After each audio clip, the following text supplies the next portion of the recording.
So we're going to do something a little bit different today, and I think it's a good idea.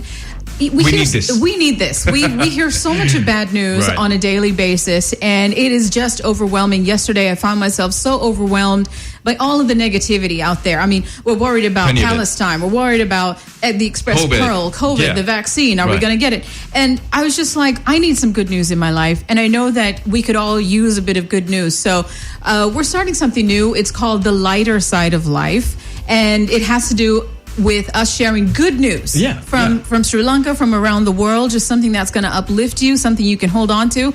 And we're going to start with this. And it comes from the State Minister of Prison Management and Prison Rehabilitation. Hey, just when he thought it couldn't get better. Lohan Ratwatha has come out to say that there's going to be compulsory rehabilitation for drug abusers, which is amazing. Right now, those arrested for drug abuse are given the option of going to jail or going into rehab. And he didn't give us a percentage of who chooses jail, because I can't think that anyone would be like, please send me to jail. What do you want to be? I want to be the same person I've always been. But yes, so right now, he said 70% of inmates, what's happening is they're going into prison, they're getting influenced by the harder criminals in there, and they're coming out and doing even worse. The other thing is, for a long time, I think we feel like when you go to prison, you're given that choice. You can become a bigger criminal, or you can be a better person. You don't.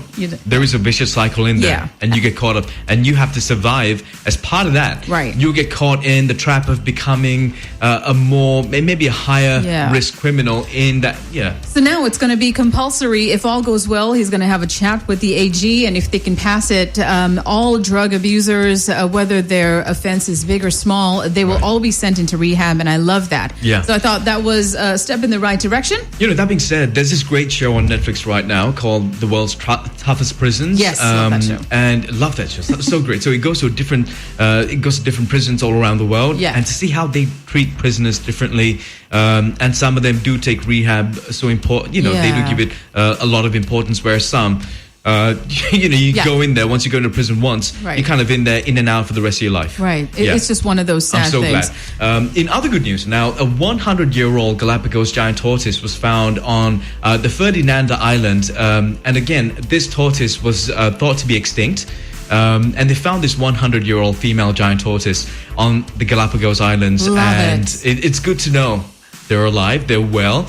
Right now, they're urgently launching expeditions to find a mate for the female, so they can have a few of the little ones pop out soon and maybe save the species in turn. But Leonardo DiCaprio just signed a $43 million Save the Galapagos Islands drive, and I think it's wonderful. Leo always giving back. Recently, I don't know if you tapped into this, but this is good news too. Vax Live, the concert that was seen around the world, it was taped earlier on in May, hosted by Selena Gomez.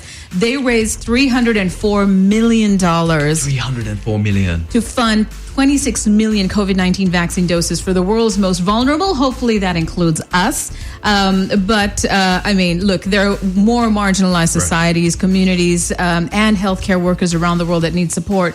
So this group, Global Citizen, they came together, they did it, and it was wonderful. Fantastic. So much money, so many great folks involved in the program. Such a great cast. I mean, they had all the big names, Foo Fighters, all of them, really. So we're glad there was a huge success. Speaking of success, Jayden Smith, you know him, son of Will Smith. Now, he's been in the headlines for a lot of good stuff, to be honest. He's been part of the Just Water campaign. Now, I think a few months ago we talked about this, where he had an idea to start a restaurant, I think in LA, I think this is in Los Angeles, where he wanted to have this restaurant where they feed homeless people for free. So it's where they just walk in, they get fed, and they walk out. By the way, Los Angeles having a huge crisis with people that don't have homes, and people that kind of live on the streets. So he's made that a reality. No, it's amazing.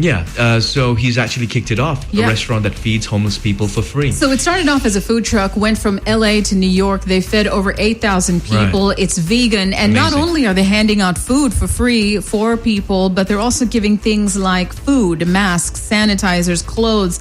And it's just awesome. So I love that he's on this whole tip of giving back. He's one of the youngest philanthropists out there. At such a young age. I love it. A privileged kid, grew up in a famous household, and still to have these basic human things as part of his ethos. I love that. So there you go, folks. This is the lighter side of life, and we'll be doing more of this, bringing you the good news from around the world and in Sri Lanka. So if you know something, hey, listen, a story that you want us to feature, let us know. Drop us a message, and we'll happily take it on the show. Thank you. All right.